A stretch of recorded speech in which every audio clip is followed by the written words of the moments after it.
Sri Angala Parameswari YouTube channel நேயர்கள் அனைவருக்கும் வணக்கம். இன்னைக்கு நம்ம இந்த வீடியோவில் செஞ்சி அருகாமையில் இருக்கிற ராஜா தேசிங் வழிபட்ட பழமை வாய்ந்த ஒரு சில கோயில்களை பார்த்து அதோட குறிப்புகளை நம்ம தெரிஞ்சுக்கலாம். சரி, வாங்க வீடியோக்குள்ள போகலாம்.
இப்போ நம்ம செஞ்சி கோட்டை கிட்ட வந்துட்டோம். இப்போ செஞ்சி கோட்டைக்கு சைடில் பார்த்தீங்கன்னா வச்சுங்க, இங்கே வந்து ஒரு ஆஞ்சநேயர் கோயில் இருக்குது. அங்கே போயிட்டு அந்த ஆஞ்சநேயர் கோயிலோட சிறப்பு என்னன்றதை அங்கே இருக்கிறவங்க கிட்ட கேட்டு விசாரிச்சுட்டு அந்த கோயில் எப்படி இருக்குன்றதை நம்ம சுற்றி பார்க்கலாம்.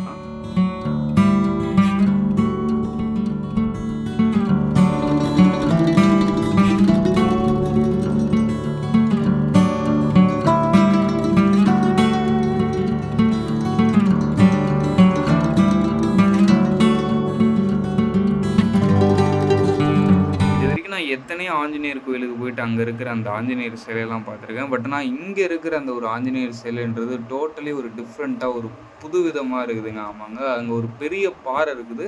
அதுலேயே அப்படியே ஆஞ்சநேயரோட அந்த ஒரு உருவத்தை அப்படியே செதுக்கி வச்சாப்புல அவ்வளோ ஒரு அழகான ஒரு தோற்றத்தோடு இருக்கார் அங்கே ஆஞ்சநேயர். இந்த ஆஞ்சநேயரை பற்றி இந்த கோயிலுடைய பூசாரி கிட்ட கேட்டு ஒரு சில விஷயங்கள் நம்ம தெரிஞ்சுப்போம்.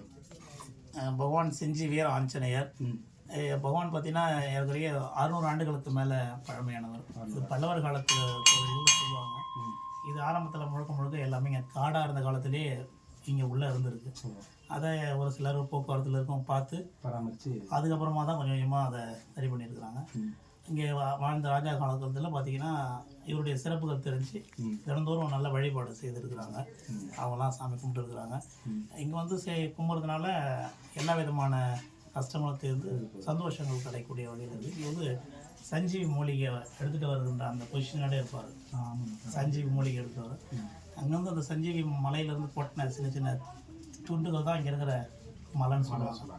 ஏன்னா சிந்திய மலை தான் செஞ்சி மலை அப்படின்னு கூட சொல்லுவாங்க. அப்படிப்பட்ட ஒரு சிறப்பு பெற்றது வச்சுங்களேன். பகவானுக்கு சனி, ஞாயிறு, அமாவாசை, பௌர்ணமி, 3 நட்சத்திரம் சிறப்பு அபிஷேகம் இருக்கும். புரட்டாசி எல்லாம் சனிக்கிழமை சிறப்பு விசேஷம் நல்லா சிறப்பாக இருக்கும். ஜனவரி, சித்திரை 1 மாத பிறப்பு இது எல்லாமே நல்லா கிராண்டாக பண்ணுவாங்க. மக்கள் பக்தர்கள் பொறுத்தவரை இங்கே இருக்கிறவங்க மட்டும் வராங்க, எல்லாருமே இங்கே பல இடங்கள் வருவாங்க. நம்ம மாநிலம் மட்டும் இல்லாமல் வெளி மாநிலம் சுற்றுலாக்கு வரவங்க அப்படி வருவாங்க. வழக்கமாகவே சில பேர் போகிறதுனால சந்தோஷமாக இங்கே வந்ததுனால நல்லா இருக்குது அப்படிங்கிறதுனாலே பார்த்தீங்கன்னா பெங்களூரு, மைசூர்லேருந்துலாம் நிறைய பேர் அங்கே வருவாங்க. இப்போ காஞ்சிபுரம், திருச்சி, தருமபுரி இந்த சிறப்பு நிறைய வருவாங்க. அந்தளவுக்கு நல்லா சிறப்பாக மனசார வேண்டிக்கிற எல்லா காரியமே சக்ஸஸ் ஆகும், கண்டிப்பாக நடக்கும். எனவே தான் அங்கே வந்தால் சந்தோஷம். சரி, அப்படியே ஆஞ்சநேயர் கோயில் போகிற வழியில் எதிர்க்க பார்த்தீங்கன்னா உங்களுக்கு ஒரு குளம் இருக்கும். அந்த குளத்தை தாண்டி இந்தாண்ட சைடு வந்தீங்கன்றப்போ அந்த இடத்துல உங்களுக்கு ஒரு அம்மன் கோவில் இருக்கும். அந்த ஒரு அம்மன் கோவில் பேர் என்னன்னு பார்த்தீங்கன்னா ராஜகாளி அம்மன். இந்த ஒரு கோயிலோட ஸ்பெஷாலிட்டி என்னன்னு பார்த்தோம்னா வச்சுங்களேன், நம்ம தேசிங் ராஜா இருக்கார் பார்த்தீங்களா, அவர் வந்து எந்த ஒரு போருக்கு போகிறதா இருந்தாலும் சரி, இல்லை எந்த ஒரு புது விஷயத்தை தொடங்குறதா இருந்தாலும் இங்கே வந்து ஒரு உத்தரவு கேட்டு தான் அந்த ஒரு விஷயத்தை தொடங்குறதா இங்கே இருக்கிற மக்கள் சொல்லியிருக்காங்க. இந்த கோயிலை சுற்றி பார்த்துட்டு சுற்று வட்டங்கள் எப்படி இருக்குன்றதை பார்ப்போம்.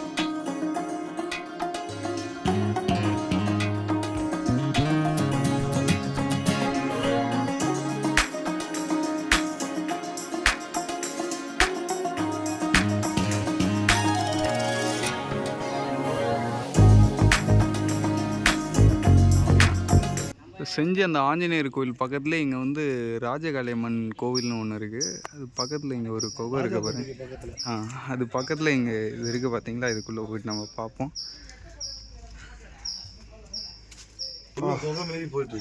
ஃபஸ்ட்டு விஷயம் செம்ம கூலிங்காக இருக்குங்க. உள்ளே வந்த உடனே ஒரு ஏசி ரூம் உள்ளே வந்ததுக்கான ஈடான எஃபெக்ட் இருக்குது. உள்ளே இங்கே இந்த இடத்துல ஏதோ ஒரு சாமி மாதிரி வச்சுருக்காங்க பாருங்கள். செம்ம கூலிங்காக இருக்குது.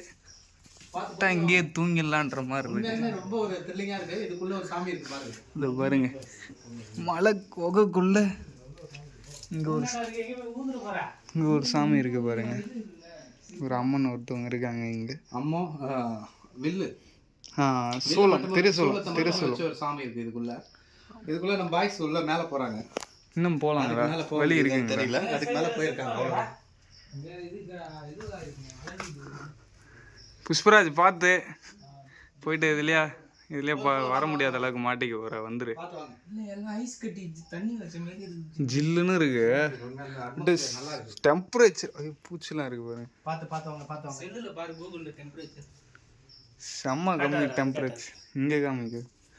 ஆனால் கொஞ்சம் பார்த்து வரணும். இப்போயே இப்படி இருக்கேன். மழைலாம் பெஞ்சு நைட் ஆயிடுச்சுன்னா எவ்வளோ கூலிங்காக இருக்கும் வச்சு பாருங்க. பாறை அப்படியே ஒன்றுக்கு ஒன்று சிக்கிட்டு அப்படியே மேலே நின்றுருக்கு பார்த்தீங்களா.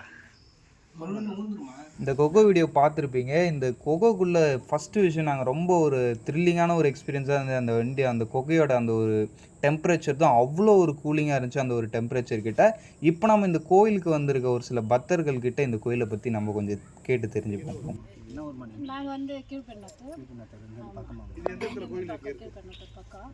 இப்போ ராஜதேசம் வந்து ஏதாவது போர் போகிறதோ ஏதாவது ஒரு விஷயம் முடிவு எடுக்கணும் அப்படின்னாக்கா இந்த காளி அம்மன்கிட்டையும், அடுத்தது வந்து சிங்கிவரத்தில் பெருமாள் இருக்கார், அங்கே இருக்கிற துர்கை அம்மன்கிட்டையும் இது கேட்டு வாக்கு கேட்டு தான் போவார். ஆனால் லாஸ்ட் டைமில் வந்து போகும்போது இவங்களும் வாக்கு கொடுக்கல. கடைசி போகிற அப்போ வந்து அவங்களும் துர்கையும் வாக்கு கொடுக்கல, காளியம்மனும் வாக்கு கொடுக்கல. அங்கே கொடுக்கலன்னு இங்கே வந்தார், இவங்களும் கொடுக்கல. அப்போ அவர் வந்து என்ன சொன்னாரா, எனக்கு மரணம் ஏற்படுறது நிச்சயம், தோல்வி அடையிறது தான் நிச்சயம். எனக்கு உடம்பு சொல்லும்போது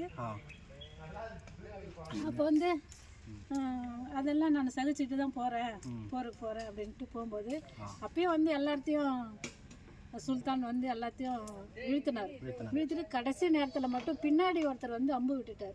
அப்போ வந்து காளியம்மான்னு சொல்லி விழும்போது அப்போ நான் உனக்கு சக்தி கொடுக்குறேன் அப்படின்னு சொல்லி அந்த அம்பு நீ நேருக்கு நேராக வாங்கடா, அப்போ தான்டா உனக்கு வீரம் வரணும் அப்படின்னு சொன்னபோது அப்படியே அந்த அம்பு பிடுங்கி மேலே தூக்கி போட்டு அப்படியே நெஞ்சு நிமித்தி இங்கே வாங்கிட்டார் அவரே. அது அங்கே அது ஒரு அவர் வந்து இது எரிமேடு அங்கே இருக்கு பாருங்க, வரவழி எரிமேடு. அதுக்கான ஒரு முக்கியமான ஸ்தலமாக பார்க்குறாங்க. ஸ்தலமாக கண்டிப்பாக வாக்கு நமக்கு எதாவது ஒரு காரியம் நடக்கணும் அப்படின்னாக்கா இங்கே வந்து வாக்கு கேட்டால் அது கவுலின்னு சொல்லுவாங்க, பேர் சொல்லக்கூடாதுன்னு சொல்லுவாங்க. அது வந்து கொடுக்கும். அப்படிலாம் ஒரு வேறு யாரையாவது ஒரு மணி ஓசை இல்லை வேறு யாராவது ஒரு இது இல்லைன்னா ஒரு பூ விழுறது, அந்த மாதிரி நமக்கு என்ன நம்ம நினச்சி கேட்குறோமோ அது கண்டிப்பாக நடக்கும். நிச்சயம் இந்த கோயிலுக்கு வந்து எல்லாமே என்ன நினச்சி வருமோ என்ன நினச்சாலும் காரியம் கண்டிப்பாக நடக்கும். அவங்க வாக்கு கொடுத்தாங்கன்னா நடக்கும், கொடுக்கலன்னா நடக்காது. நான் வந்து எங்கள் வீட்டுக்காரர் இறந்துட்டாரு. அதுக்கப்புறம் வந்து வேறு ஏதாவது பிஸ்னஸ் பண்ணலாமான்னா எதுவும் வேணாம், எதுவுமே கொடுக்கல. நான் வந்து மெஸ்ஸு தான் வச்சுருந்தோம், மெஸ் வச்சுருக்கோம் சின்னதாக தாலுக்கா ஆஃபீஸ் பக்கத்தில் கீழ்பெண்ணத்தூரில். அப்போ வந்து அதுவே போதுன்ற மாதிரி நீ வேறு எதுவும் பண்ண வேணாம், அதுவே போதுன்ற மாதிரி அதை வச்சு தான் அப்படியே எங்கள் பையனை +2 படிக்கிறாங்க. அதை வச்சு அப்படியே போயிட்டு. எத்தனை வருஷமா நீங்கள் உங்களுக்கு வேறு தெரிஞ்சு பார்த்து? இப்போ நாங்கள் வந்ததே ஒரு 7-8 வருஷமாக தான் வரோம். நாங்கள் வரும்போது உங்களை மாதிரி ஒரு பெரியவர் வந்து பாட்டு பாடியிருந்தார் இந்த இடத்துல. அப்புறம் வந்து அவர் வந்து சொல்லி தான் எனக்கு இந்த விஷயம் எல்லாம் தெரியும். நான் இந்த பாப்பா வந்து வந்தது.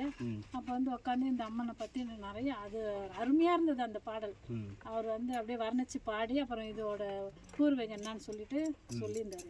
சரிங்கம்மா, இதுவரை எங்களுக்கு டீட்டெயில் சொன்னீங்க, ரொம்ப நன்றி. தேங்க்ஸ்.